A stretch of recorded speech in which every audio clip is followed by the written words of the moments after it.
Welcome to my YouTube channel AV academy. दोस्तों मैं हूं श्वेता और आप सभी का स्वागत है मेरे यूट्यूब चैनल एवी एकेडमी के साथ। दोस्तों आज हम लोग ज्योग्राफी को पढ़ेंगे और ज्योग्राफी के अंतर्गत ज्योग्राफी ऑफ इंडिया यानी कि भारत के भूगोल को जानेंगे। एक सामान्य परिचय को आज हम लोग इस क्लास में जानेंगे। बहुत ही इम्पॉर्टेंट क्लास है क्योंकि यह क्लास जो है जो एनसीईआरटी पर आधारित है। और अभी आपका जो भी एग्ज़ाम होता है, चाहे वो किसी भी टाइप्स का कंपटीशन का एग्ज़ाम हो, आपसे एनसीईआरटी से ही क्वेश्चन पूछता है। तो इसीलिए मैं ज्योग्राफी ऑफ इंडिया का आज सामान्य परिचय आप लोगों को मैं बताऊंगी आज की क्लास में। तो आप लोग क्लास को कंटिन्यूअस कीजिए, आपको फ़ायदा होगा। तो दोस्तों मैं अपने यूट्यूब चैनल के माध्यम से आप लोगों को सामान्य बिहार के बारे में जो भी होता है, एक जनरल नॉलेज में बिहार के बारे में, बिहार ऑफ ज्योग्राफी के बारे में मैं आपको क्लासेस प्रोवाइड करवा रही हूँ, आगे भी करवाऊँगी। बट मुझे लगा कि आपके लिए ये भी इम्पॉर्टेंट है क्योंकि एग्जामिनेशन में क्वेश्चन पूछता है, इसीलिए मैं वन लाइनर नोट्स आप लोगों के सामने लेकर आ रही हूँ। तो आप लोग क्लास को कीजिए, आप लोगों को अच्छे से समझ में आएगा। तो चलिए शुरू करते हैं आज के क्लास को। सामान्य ज्योग्राफी जो है भारत का, उसको जानते हैं। सबसे पहले हम लोग जानेंगे कि भारत किस गोलार्ध में अवस्थित है। भारत की जो स्थिति है, अगर इंडिया की स्थिति देखी जाए तो विश्व में, वर्ल्ड स्तर में इंडिया की क्या स्थिति है, इसको जानते हैं हम लोग। तो भारत की जो विश्व स्तर पर अगर स्थिति देखी जाए, अवस्थिति देखी जाए इसकी, तो यह उत्तरी पूर्वी गोलार्ध में स्थित है। भारत जो है जो विश्व में उत्तरी पूर्वी गोलार्ध में स्थित है। ध्यान रखिएगा, क्वेश्चन पूछता है कि भारत किस हेमिस्फीयर में अवस्थित है, तो भारत उत्तरी पूर्वी गोलार्ध में स्थित है। वही हम लोग मैप को थोड़ा सा देख लेते हैं। मैं थोड़ा सा जूम कर देती हूँ ताकि आप लोगों को अच्छे से मैप दिखे। तो मैप को एक बार देख लेते हैं तो अच्छा रहेगा, आपको समझ में आ जाएगा। यह भारत का एक सामान्य परिचय जिसका मैप दिया गया है, जिसको मैं दिखा रही हूँ आप लोगों के सामने। तो देखते हैं भारत की जो उत्तरी बिंदु है, उत्तरी बिंदु की मैं बात करूं, क्योंकि दोस्तों मैं डायरेक्शन आप लोग को बता दी हूं और मुझे लगता है कि आप लोग डायरेक्शन समझ गए होंगे। फिर भी मैं बता दूं कि जो भी अगर हम किसी भी मैप को देखते हैं तो इसके ऊपरी भाग को नॉर्थ बिंदु कहते हैं, ऊपरी भाग को नॉर्थ कहेंगे यानी कि उत्तरी क्षेत्र हो गया। वहीं इसका जो निचला भाग हो गया यह हमारा दक्षिणी क्षेत्र हो गया, साउथ हो गया। और यही हमारा, अगर हम राइट हैंड को देखें, अगर राइट हैंड को लेते हैं तो यह हमारा पूर्वी भाग हो गया। और हम लेफ्ट हैंड की बातें करें तो यह हमारा पश्चिमी भाग हो गया। तो इसी तरीके से भारत का उत्तरी दिशा, ये उत्तरी भाग ये होगा, उत्तरी छोर ऊपर होगा, दक्षिणी छोर नीचे होगा। वही पूर्वी छोर की बात की जाए तो राइट हैंड साइड जो है हमारा पूर्वी छोर है और लेफ्ट हैंड साइड जो हमारा पश्चिमी छोर है। तो आप लोग डायरेक्शन को समझ गए होंगे। अब मैं आगे समझाती हूँ। भारत देखते हैं, इसमें हम लोग भारत के मैप के थ्रू जान लेते हैं इसका क्या कहते हैं, अक्षांशीय विस्तार, देशांतरीय विस्तार जानेंगे हम लोग।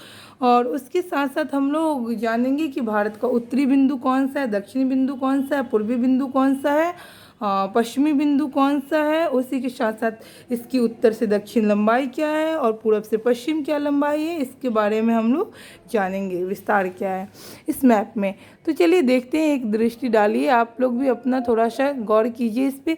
तो भारत की सबसे उत्तरी बिंदु जो है, जिसको इंदिरा कॉल कहते हैं, यह उत्तरतम बिंदु माना जाता है। भारत का सबसे उत्तरी बिंदु, क्वेश्चन पूछता भी है भारत का सबसे उत्तरी बिंदु कौन सा है, तो इंदिरा कॉल है। ध्यान रखिएगा, इंदिरा कॉल है, क्योंकि क्वेश्चन आपको कंफ्यूज कर देगा, ऑप्शन में इंदिरा पॉइंट भी दे देता है।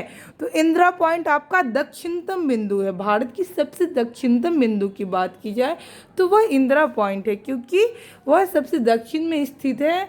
और वहीं पे भारत की मुख्य भूमि से अगर पूछ रहा हो क्वेश्चन कि मुख्य भूमि से दक्षिणतम बिंदु कौन सा है, तो केप कोमोरिन जो है, जो भारत की दक्षिणतम बिंदु है, वह मुख्य भूमि से है। केप कोमोरिन जो है, जो भारत की दक्षिणतम बिंदु मुख्य भूमि से है।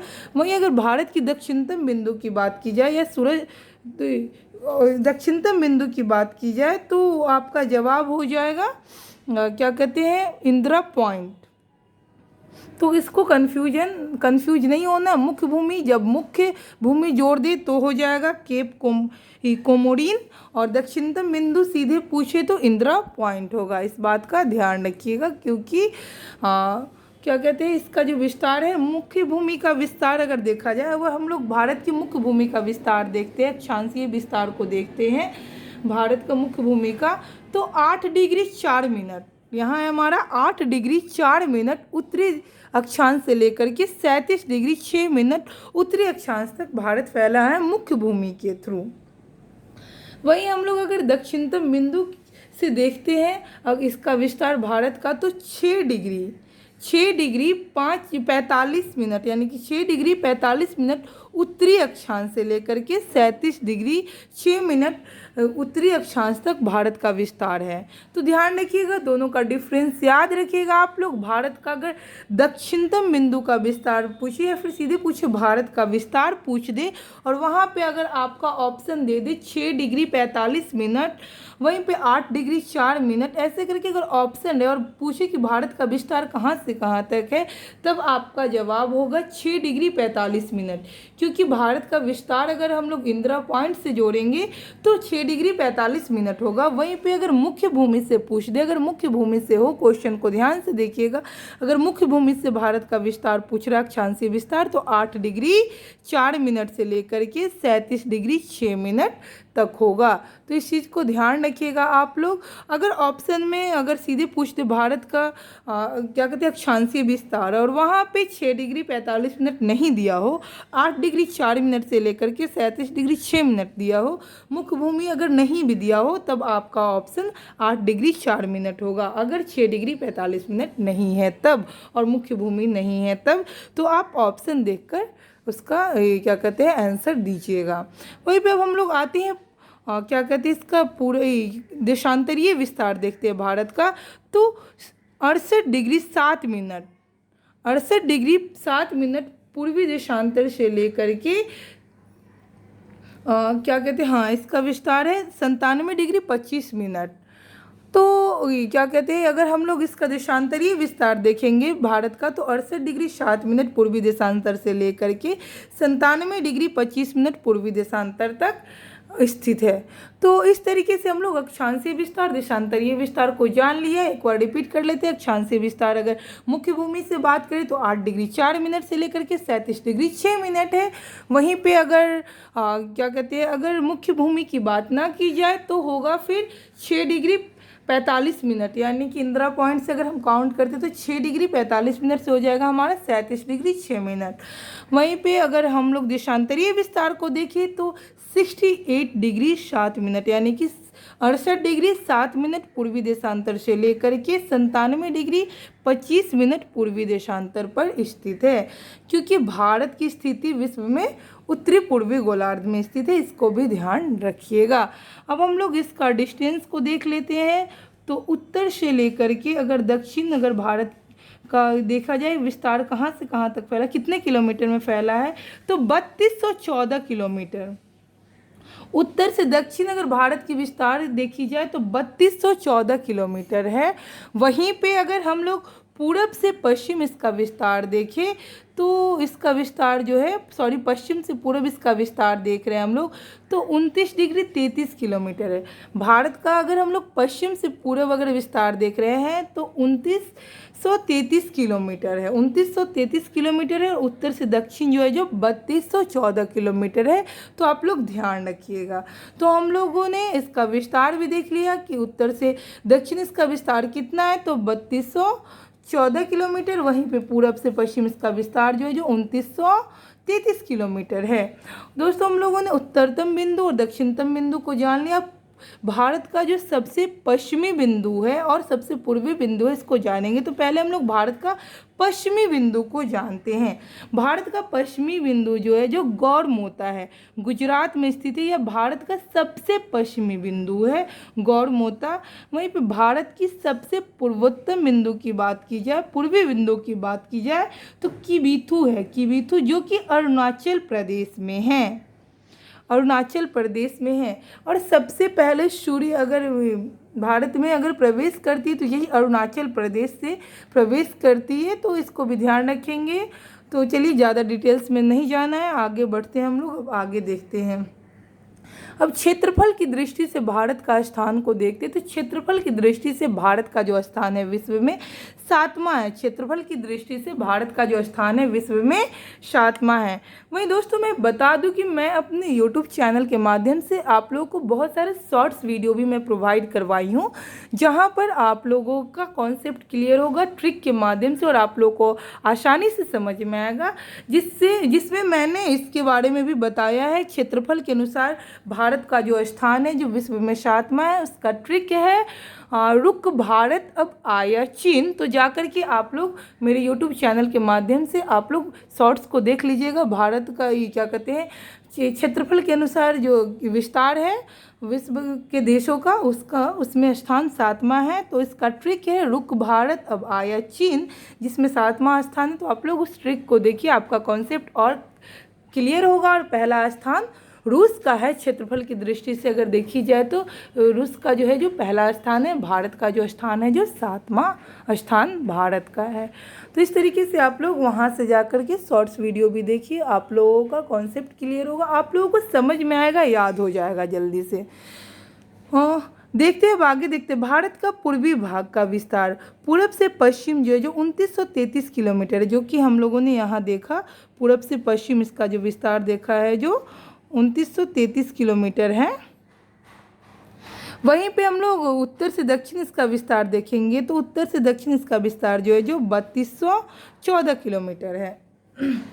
भारत का क्षेत्रफल विश्व के कुल क्षेत्रफल का कितना है? तो विश्व के कुल क्षेत्रफल का 2.4% जो है जो भारत का क्षेत्रफल है। वहीं पे भारत का अक्षांशीय विस्तार क्या है? तो भारत का अक्षांशीय विस्तार जो कि हम लोगों ने ऊपर देखा भी है 8 डिग्री 4 मिनट मुख्य भूमि से होगा। तो 8 डिग्री 4 मिनट उत्तरी अक्षांश से लेकर के 37 डिग्री 6 मिनट उत्तरी अक्षांश के मध्य है। वहीं अगर इंदिरा पॉइंट से देखा जाए तो 6 डिग्री 45 मिनट है, इसको ध्यान रखिएगा। इंदिरा पॉइंट से अगर देखा जाए भारत का विस्तार, मैं यहाँ पे लिख देती हूँ ताकि कंफ्यूजन नहीं रहे। इंदिरा पॉइंट से इसका विस्तार देखा जाए भारत का, तो इसका विस्तार हो जाएगा 6 डिग्री 45 मिनट से लेकर के 37 डिग्री 6 मिनट तक। तो ध्यान रखिएगा। मुख्य भूमि की बात की जाए, मुख्य भूमि की बात की जाए तो 8 डिग्री 4 मिनट से लेकर के क्या कहते हैं 37 डिग्री 6 मिनट उत्तरी अक्षांश के मध्य। वहीं अगर इंदिरा पॉइंट से जोड़ा जाए तो अगर मुख्य भूमि नहीं दिया रहे तो 6 डिग्री 45 मिनट से लेकर के 37 डिग्री 6 मिनट होगा। क्योंकि दोस्तों अगर बीपीएससी एग्जाम कंडक्ट करवा रही है तो थोड़ा सा क्वेश्चन जो होगा जो मॉडरेट होगा, तो आपको फंसाने की कोशिश करेगी। तो इसीलिए आप लोग का कॉन्सेप्ट क्लियर हो, इसीलिए मैं इसको लिख दे रही हूँ और समझाने का कोशिश कर रही हूँ। और यहाँ पे आप लोग का ध्यान भी केंद्रित करवाने की कोशिश कर रही हूँ, रिपीट भी कर रही हूँ, ताकि आपका जवाब सही निकल कर आए, एग्जामिनेशन में गलती ना करे। देशांतर रेखा क्या निर्धारित करती है? तो देशांतर रेखा क्या निर्धारित करती है? तो देशांतर रेखा के द्वारा समय एवं अवस्थिति को निर्धारित किया जाता है। यानी कि देशांतरीय रेखा के द्वारा हम समय और अवस्थिति को जानते हैं। तो इस बात का भी ध्यान रखिएगा, देशांतर रेखा के द्वारा हम लोग समय और अवस्थिति को जानते हैं। वहीं अगर हम लोग क्या कहते हैं अक्षांश रेखा के द्वारा मौसम की जानकारी मिलती है हमें। तो इस तरीके से हम लोग देशांतर और क्या कहते हैं अक्षांश रेखा के बारे में जान गए कि यह क्या निर्धारित करता है। देशांतर रेखा जो है समय और अवस्थिति को, और अक्षांश रेखा जो है जो मौसम और जलवायु को दर्शाता है। यानी कि मौसम और जलवायु का अनुमान लगाया जा सकता है उसके थ्रू। आगे देखते हैं भारतीय मानक समय रेखा 82.5 डिग्री जो कि 5 राज्यों से गुजरती है। 5 राज्य जो है जो हमारा उत्तर प्रदेश, मध्य प्रदेश, छत्तीसगढ़, उड़ीसा एवं आंध्र प्रदेश से होकर गुजरती है। तो दोस्तों भारतीय मानक समय रेखा जो 5 राज्यों से होकर गुजर रही है, इसका भी ट्रिक मैंने आपको प्रोवाइड करवाई हूँ। ट्रिक है हमारा छतरी उड़ी आंधी में, यूपी में छतरी उड़ी आंधी से। तो इस तरीके से यूपी से उत्तर प्रदेश, उड़ी से उड़ीसा, इस तरीके से है आपका क्या कहते हैं ट्रिक मैं दी हूँ। तो आप लोग वहाँ से जा कर के आप लोग ट्रिक देखिए, आपका कॉन्सेप्ट क्लियर होगा। ज्योग्राफी से रिलेटेड मैंने बहुत सारा ट्रिक की वीडियो प्रोवाइड करवाई हूँ, ताकि आपका ज्योग्राफी जो है जो आसानी से और मज़े मज़े में आप लोग याद कर लें।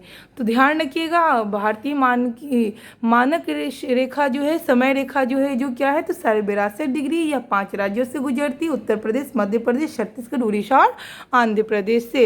अब चलिए आगे देखते हैं, हम लोग कर्क रेखा को देखते हैं। कर्क रेखा जो कि भारत को 2 बराबर भागों में बांटती है। कर्क रेखा जो भारत की 2 बराबर भागों में बांटती है, लगभग यह क्या कहते हैं 8 राज्यों से गुजरती है। क्वेश्चन पूछता है कर्क रेखा भारत के किन राज्यों से गुजरती है, तो 8 राज्यों से गुजरती है। ध्यान रखिएगा, 8 राज्यों से गुजरती है।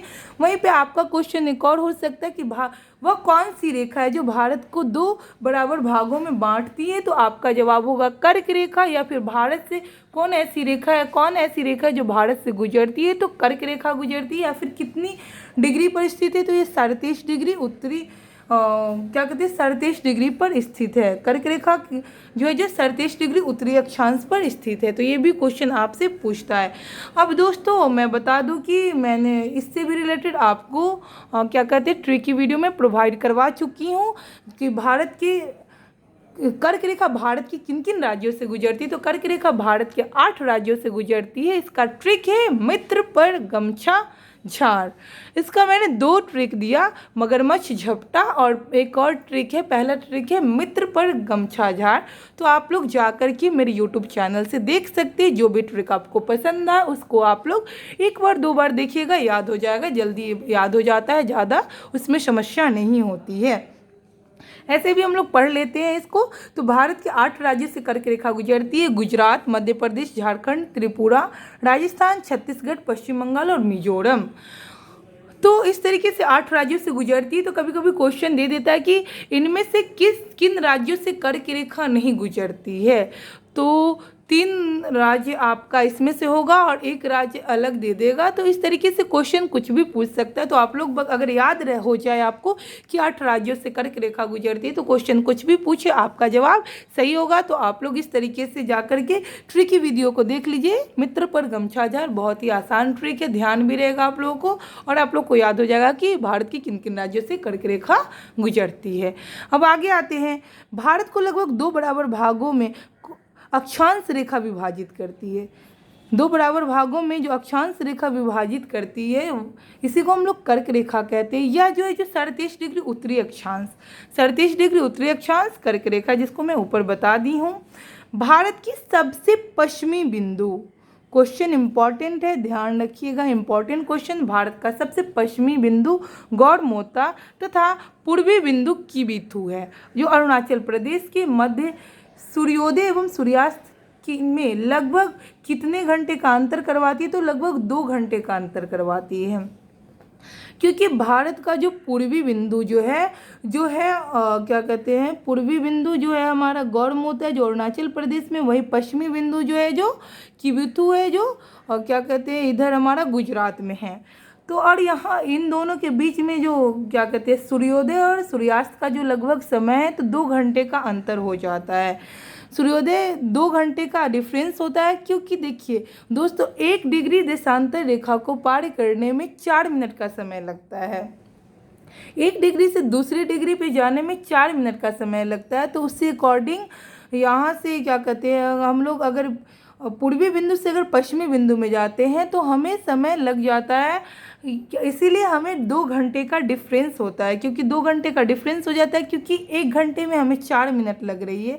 1 मिनट, एक देशांतर को पार करने में 4 मिनट लग रही है। तो सोच लीजिए अगर 2 घंटे का डिफरेंस हो रहा है तो कितना टाइम लग जाएगा हम लोगों को, ये आप लोग कैलकुलेट करके निकाल लीजिएगा। मैं बता दी हूँ कि क्या करना है। तो इसी अकॉर्डिंग जो है जो 2 घंटे का समय लग जाता है। 2 घंटे का समय लग जाता है। और भारत के पूर्वी बिंदु से पश्चिमी बिंदु में सूर्योदय और सूर्यास्त का डिफरेंस जो लगभग 2 घंटे का हो जाता है, क्योंकि एक देशांतर से दूसरे देशांतर को पार करने में लगा समय हमारा 4 मिनट का है।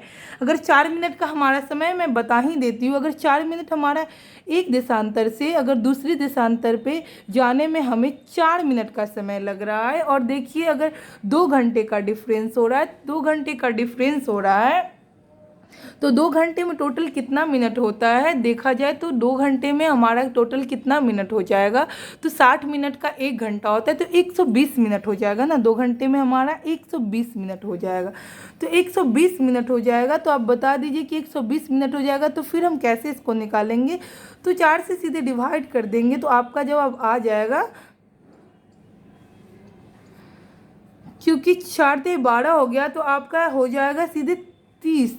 अगर 30 डिग्री का डिफरेंस हो जाएगा, 30 डिग्री यानी कि 30 अक्षांश, ये 30 डिग्री अक्षांश का अगर डिफरेंस हो जाएगा, तो 30 डिग्री का डिफरेंस हो जाएगा, तो आपका जो कैलकुलेशन देख लीजिए, निकाल लीजिए। जब 30 डिग्री का डिफरेंस हो जाएगा तो 30 डिग्री, एक देशांतर को पार करने में 4 मिनट लग रहा है, एक देशांतर को पार करने में 4 मिनट लग रहा है, तो वहीं 30 डिग्री देशांतर को पार करने में 4 से अगर गुना करते तो कितना समय लगेगा, 120 मिनट लगेगा। 120 मिनट लग रहा है, तो हमारा जो टोटल समय हो जाएगा, डिफरेंस हो जाएगा, जो 2 घंटे का डिफरेंस आपको मिलेगा ही मिलेगा। तो चलिए इसको हम लोग जान लेंगे कि डिफरेंस कैसे देखा जाता है, क्योंकि कन्फ्यूजन रहता है लोगों में, इसलिए मैं सोची कि एक बार खुद ही कैलकुलेट करके आपको बता दूं। आगे अब देखते हैं भारतीय मानक समय रेखा जो है, जो जिसको 82.5 डिग्री, ये किस शहर से गुजरती है। भारतीय मानकीय समय रेखा जो है, जो इंडियन स्टैंडर्ड टाइम लाइन जो है, जो 82.5 डिग्री है। ध्यान रखिएगा, क्वेश्चन पूछता है इंडियन स्टैंडर्ड टाइम जो 82.5 डिग्री है, और भारत में इंडियन स्टैंडर्ड टाइम जो है, जो एक ही रेखा है, एक ही टाइमलाइन है भारत की, जो कि 82.5 डिग्री है। यह प्रयागराज के निकट मिर्जापुर में स्थित है, प्रयागराज के निकट मिर्जापुर में स्थित है। ध्यान रखिएगा इसको। भारतीय मानक समय रेखा है, एवं ग्रीनविच के मध्य जो कितने घंटे का अंतर है, तो 5.5 घंटे का अंतर है, 5.5 घंटे का अंतर है भारतीय मानक समय रेखा में, 5.5 घंटे का, क्योंकि ग्रीनविच जो है, जो 0 डिग्री को ग्रीनविच कहते हैं, जो कि लंदन से गुजरती है, जो कि क्या कहते हैं, जीएमटी इसको बोलते हैं, ग्रीनविच जो है जो, तो यह 0 डिग्री है। और वहीं पे भारतीय मानक समय रेखा जो 82.5 डिग्री है, तो इसका जो डिफरेंस हो जाएगा जो 5.5 घंटे का हो जाएगा। यदि एक आगे बढ़ते अब हम लोग, यदि भारतीय मानक यामोत्तर जो इंडियन स्टैंडर्ड मेरिडियन पर मध्याह्न है, तो 120 डिग्री पूर्वी देशांतर पर स्थानीय समय क्या होगा, तो 2:30 अपराह्न होगा। इसको ध्यान रखिएगा, इसको कैलकुलेट करके निकाला गया है। भारत का सुदूरस्थ दक्षिणतम बिंदु क्या है, क्वेश्चन इंपॉर्टेंट है, ध्यान रखिएगा। भारत का सुदूरस्थ दक्षिणतम बिंदु कौन सा है, तो इंदिरा पॉइंट है। भारत का सुदूरस्थ दक्षिणतम बिंदु जो इंदिरा पॉइंट है, वह इंदिरा पॉइंट ग्रेट निकोबार द्वीप पर स्थित है। इंदिरा पॉइंट जो ग्रेट निकोबार द्वीप पर स्थित है।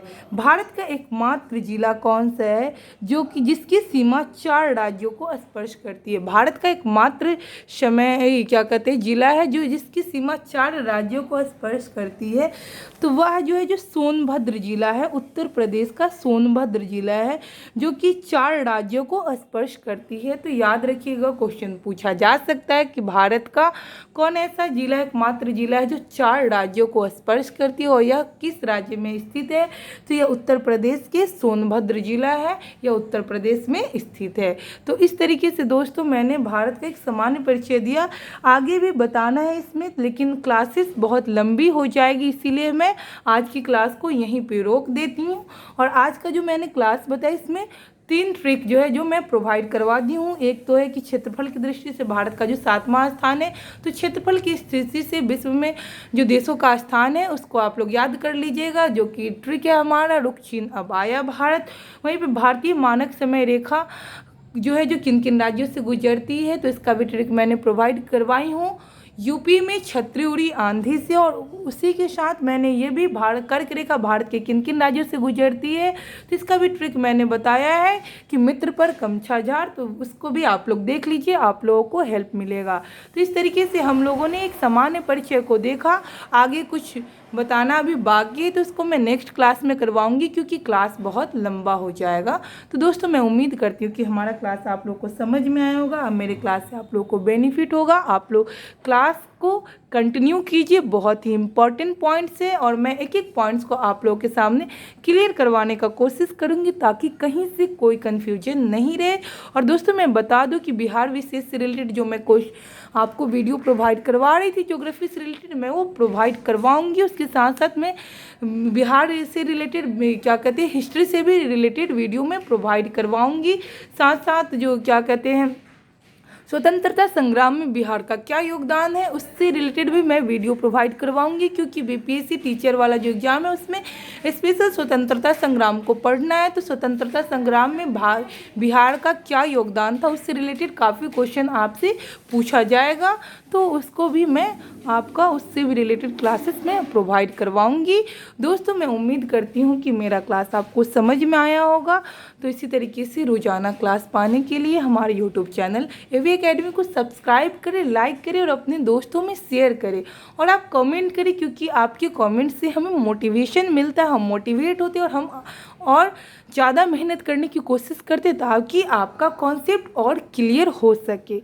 तो दोस्तों इसी तरीके से आप लोग अपना प्यार और अपना साथ बनाए रखिए, और कमेंट सेक्शन में कमेंट करें। समस्या अगर लगती है किसी भी प्रकार की, तो उसको भी कमेंट सेक्शन में कमेंट करें कि मैम यहाँ पे मुझे समझ में नहीं आया, ताकि मैं आपको नेक्स्ट क्लास में आपकी जो भी समस्या उसको मैं दूर करवाने की कोशिश करूँगी। तो उम्मीद करती हूँ कि आज का क्लास आप लोग के लिए काफ़ी मज़ेदार हुआ होगा, क्योंकि भारत का सामान्य परिचय यहाँ से बहुत सारा क्वेश्चन पूछेगा। आप लोग इसको हल्के में नहीं लीजिएगा, मज़े के साथ इसको पढ़िए, समझने की कोशिश कीजिए, आपको बहुत ही अच्छा लगेगा, समझ में आएगा। तो दोस्तों मैं उम्मीद कर सकती हूँ कि मेरा क्लास आप लोगों को अच्छा लगा होगा।